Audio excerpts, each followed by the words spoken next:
자, 안녕하세요. 반갑습니다. 주식강렬의 그대에게 이정렬입니다. 자, 저희 영상에서 딱 한 번 촬영해드린 적이 있었네요. HLB. 저 때가 처음이자 마지막일 줄 알았는데, 이번에 다시 한번 촬영하게 됐습니다. 최근에 주가가 좀 떨어지고 있는 상황인데, 제가 뉴스를 보다가 17년 만에 리보선암이 결론이 나온다. 그게 20일이라고 해요. 그래서 좀 알아보다가, 이것도 촬영을 좀 해야겠다 싶어가지고, 가지고 왔습니다. 일단 아마 마지막이 될 수 있지 않을까 싶은데, 혹시라도 제가 계속 촬영해 주시길 바라시면, 좋아요 한 번씩 꼭 눌러주세요. 빠르게 들어가 보겠습니다. 사실상 저는, 이렇게 실적, 제약 바이오가 제가 좀 안 좋아하는 게, 테마성, 이슈성. 보통 우리 주식이라는 게, 미래 주가가 형성되는 게 프리미엄이잖아요. 프리미엄. 주가가 형성되는 게 이 기업에 대한 가치.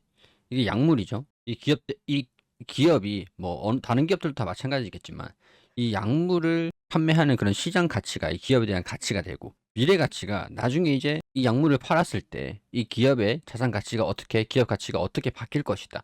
이게 이제 주가 형성의 저는 모멘텀이라고 보는데 이 미래 가치가 약물이고 약물 아직 승인을 받지 않은 상태에서 연구개발비로 적자가 기록을 하면서 굉장히 많은 돈이 들어가게 됩니다. 그럼 이 약물을 개발을 하게 되면은 나중에 미래는 이렇게 바뀔 거야. 이런 이제 희망, 혹은 희망 아니면은 꿈이다. 그러면 이 미래 가치가 제약바이오 같은 경우는 이거 FDA 승인을 받는지, 그리고 이걸 판매해서 이 시장이 얼마에 대한 판매를 하는지, 뭐 그런 기술 수출을 한다든가, 이 약물에 대한 미래 가치가 꿈과 희망으로 형성이 되는 게 주가가 형성되는 게 제약 바이오라서 사실 제 감성이랑 그렇게 맞진 않습니다. 뭐 사실 저는 물건이 팔려봐야 업황이 산업이 잘 돼야 산업 분석을 통해서 탑다운으로 좀 내려오는 그런 편인데 이렇게 적자가 나오고 있는 기업이 유한양행의 유한양행이 그래도 실적은 좀 잘 나오고 있었던 상태잖아요. 그리고 렉나자가 승인을 받았었죠. 유일하게 승인을 받은 국내 신약 렉나자로 알고 있는데 FDA도 HLB도 이 간암에 대한 신약 FDA에 도전을 한다고 하면서 꿈과 희망에 걸고 계시는 이 개인 투자자분들이 많으신 걸로 알고 있습니다.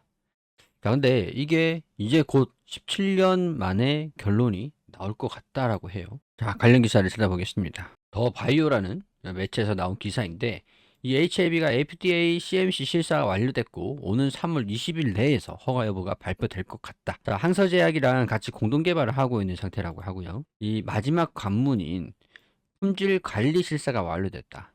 품질 관리라는 거는 이 생산 시설을 방문해서 전반적인 이 제약품을 생산하는 공정 과정에서 품질에 이상이 없는지 재점검하는 그런 수준으로 진행됐다고 합니다. 근데 경미한 세 가지 사항이 발생이 됐는데 이거는 충분히 해소가 가능하고 신약 허가에 영향을 끼칠 만한 사항은 아니다. 일단은 우리가 중국이랑 항서제약이죠. 이 FDA는 미국 의약품이고 트럼프가 당선이 되면서 이 중국에 미국인들의 유전자가 넘어가지 않도록 하기 위해서 바이오 보안법을 시행을 하기도 했었습니다.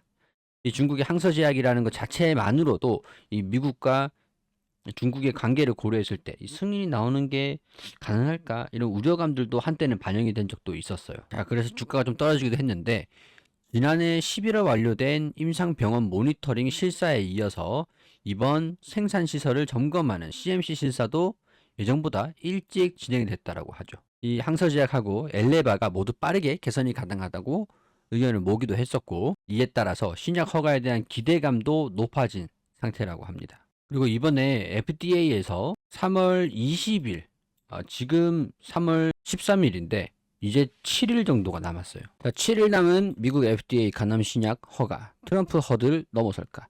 이게 제가 아까 말씀드렸던 바이오 보안법 관련된 정치적 리스크라고 볼 수 있을 것 같습니다. 중국 경계하는 트럼프, 하지만 미국 판권은 엘레바에 있다. 이 유럽 종양학회는 1차 치료제의 강력 권고가 이루어졌었고 높아진 기대감들로 형성이 되고 있다.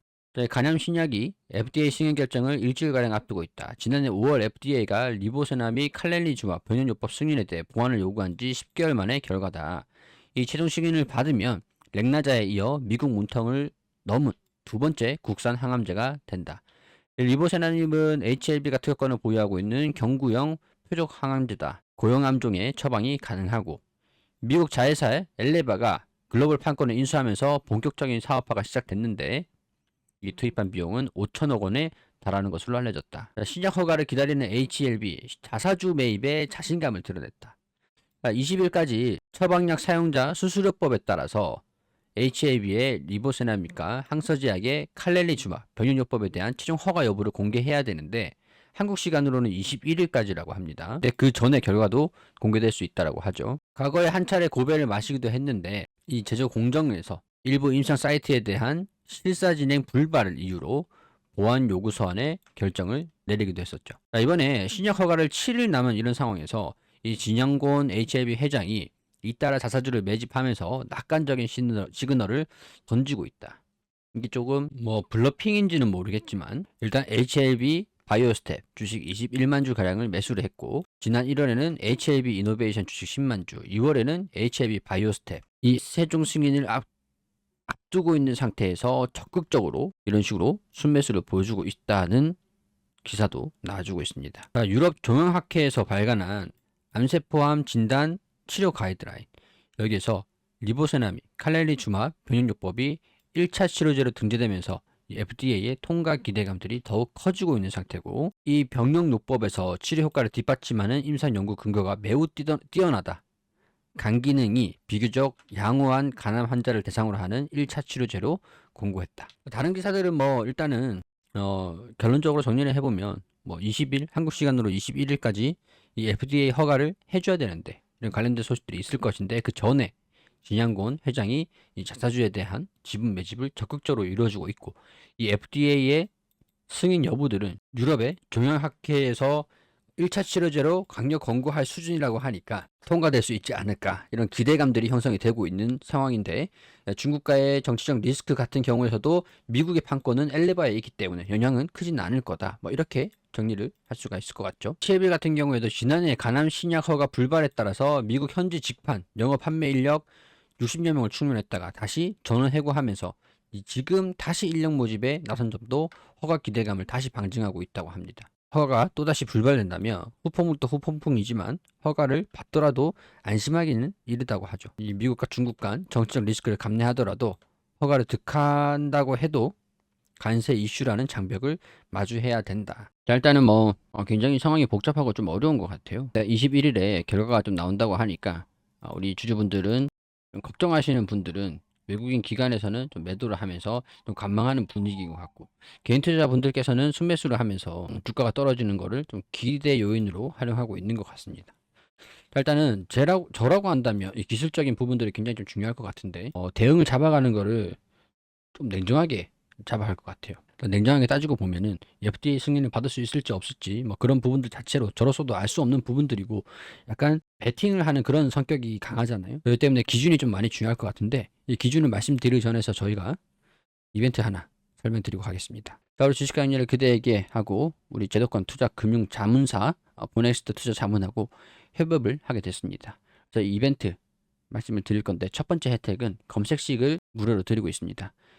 제가 만든 검색식이고 이 검증 결과도 확인할 수가 있거든요. 자, 우리 주 시청하시는 연령대가 한 40대 50대로 알고 있는데 우리 검색식을 어떻게 작성하셔야 되는지 모르시는 분들도 많으시기 때문에 이렇게 제가 영상으로 이 검색식 이렇게 설정하는 방법들 상세하게 촬영을 해놨습니다.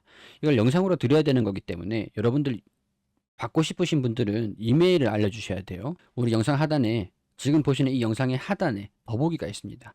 여기서 문자로 이메일을 전송해 주셔야 제가 이거를 보내드릴 수가 있어요. 어떻게 작성하면 되는지 PDF도 드리면서 영상도 같이 드릴 거기 때문에 보시면서 차분히 따라 하시면 됩니다. 자, 제가 만든 이 조건식의 주요 요구사항은 순이익이 증가되고 있는 종목들 중에서 돌파 신호가 나왔을 때 외국인이나 기관이 그동안 꾸준하게 매수하고 있었던 그런 종목들을 찾아줘 라고 검색식을 만든 거거든요. 자, 이렇게 순이익률도 기록을 해서 하나하나 입력할 수 있게끔 설정을 해놨습니다. 받고 싶으신 분들은 이메일로 이메일을 보내주시면 되시고 그리고 이제 보넥스트 투자 자문에서 주간 리포트를 제공을 해드립니다. 자, 반도체, HBM, 뭐 본딩, 뭐 중국 양회, 그리고 방산, 유럽의 재무장, 뭐 이런 이제 이슈들 우리가 항상 시장의 산업이라든가 경제 요인들 그런 것들이 빠르게 돌아가잖아요. 항상 우리가 이런 것들을 판단을 좀 안 하고 있는 상태에 직면을 하게 되면 시장에서 뒤처질 수가 있고 이미 끝난 섹터에서 끝난 테마에서 계속 머물러 있게 돼요.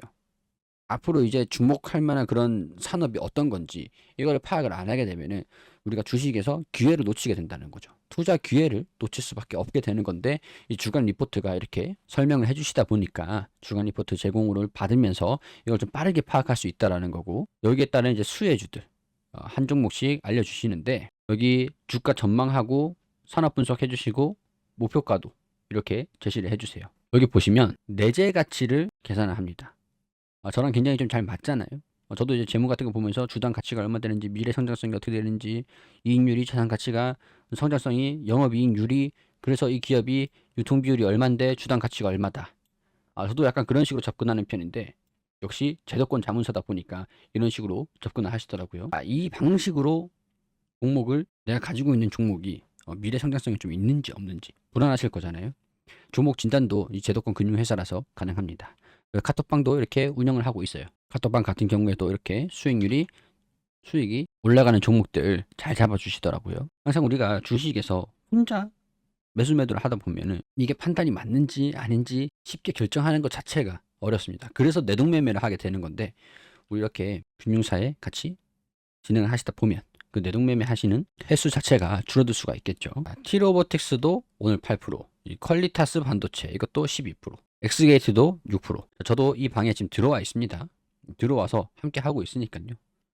제가 뭐 글을 올려드리는 건 없겠지만 저와 함께 하실 분들은 영상 하단에 더보기 클릭하셔서 카톡 방만 원하시면 카톡이라 보내주시면 되시고 이 검색식을 받고 싶다고 하시는 분들은 이메일을 주셔야 제가 보내드릴 수가 있어요. 그렇게 참고하시고 지지 구간과 저항 구간 전략적인 구간들을 설명을 드려야 될 것 같아요. 일단은 과거에 승인이 불발했다는 소식들이 들려주면서 이 거대한 큰 추세 큰 추세는 살짝 이탈하는 모습들을 보였습니다. 지지 구간들을 여기 이런 식으로 저점을 형성을 했거든요. 이 고점이 저점이 됐고 그리고 상단에 추세가 돌파가 되면서 지금은 이 하단 구간에서 지지 구간들을 형성을 하고 있죠. 그렇기 때문에 이 하단 구간의 이 지지 구간 7만 원을 강하게 이탈을 한다. 그럼 6만 원대에서 우리가 기회 요인을 맞바 체크를 해봐야 되는데 이 6만 원대까지 가만히 들고 있으면은 변동성이 컸을 때 우리가 미처 대응하기가 어려울 수가 있다는 말이죠. 자, 그러면 만약에 저라고 하면은 어떻게 할까? 돌아간다면 뭐 위에 가지고 있다고 하더라도 매수가가 9만 원이다. 라고 하더라도 이 7만 원 부분을 이탈하게 되면은 비중을 조금 축소시켜 놓을 것 같습니다. 자, 그런 다음에 이 6만 원에서 지지 여부들을 살펴보면서 이 7만 원을 재차 돌파를 하는 모습을 보여준다. 그럼 그때 다시 조금 손해를 보더라도 매입을 할 것 같아요. 그러면 그때 되면 FDA 승인 여부들이 발표가 될 겁니다. 비중이 축소됐으면 이 7만 원을 이탈했을 때 비중을 축소를 해서 FDA 승인을 못 받았다라고 하면은 리스크를 회피를 한 거고 FDA 승인을 받았다라고 하면은 이 돌파할 때 이 덜어냈던 물량만큼 다시 접근하면 되는 거죠. 그렇기 때문에 이 리스크를 적절하게 관리하는 게 앞으로 좀 중요하지 않을까. 그래서 저는 이 7만 원 부근에서 6만 원 부근 지지 구간들 살펴보면서 FDA 승인 여부에 따라서 주가가 어떻게 움직이는지 돌파하는 모습들을 보여주면 덜어놨던 비중만큼 다시금 재접근한다. 약간 이런 전략으로 저였으면 그렇게 대응을 하지 않을까 싶습니다. 이런 내용들은 개인적인 투자 판단이기 때문에 투자 판단은 여러분들 각자 해주셔야겠죠. 일단은 뭐 저도 좀 사실 잘 모르는 종목이긴 하지만 저도 좀 흥미로워가지고 영상 촬영을 좀 하게 됐습니다. 아주 조금이라도 뭐 자신은 없지만 조금이라도 도움이 좀 되셨다면 구독과 좋아요 부탁드리고 저는 또 다른 종목으로 또 인사드리도록 하겠습니다. 감사합니다.